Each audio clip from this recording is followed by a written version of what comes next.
Hello বন্ধুরা, আজকের দিনটা শুরু হয়েছিল ওই 7:30 নাগাদ। তারপর কিছুক্ষণ পর হাত মুখ ধুয়ে দেখলাম ছেলেমেয়েরা পড়তে চলে এসছে। তবে পরীক্ষা বলে এখন ছেলে মেয়ে কম, সবাই আসছে না।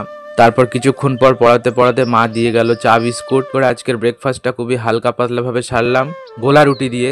তোমরা এটাকে কি বলো অবশ্যই জানি। ব্রেকফাস্টটা কমপ্লিট করে একটু বাজারের দিকে চলে গেলাম, কিছু কাজ ছিল। আর এই ছিল আজকে রাস্তার অবস্থা।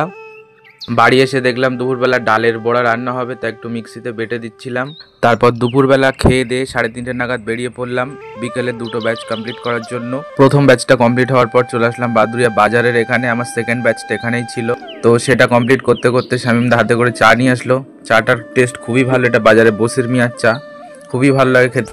তারপর যেহেতু আজকে শনিবার ছিল, ফেরার পথে মায়ের কাছে একটু পুজো দিয়েছিলাম। তো বাড়ি এসে একটু কম্পিউটারের কাজ ছিল, কিন্তু কম্পিউটারটা কোনোভাবে চললোই না ইউপিএস এর প্রবলেমের জন্য।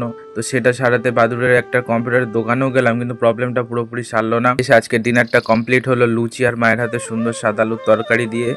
ব্যাস, তারপর টিভি দেখতে দেখতে আজকের দিনটা শেষ। টাটা, সবাই খুব ভালো থেকো, সুস্থ থেকো।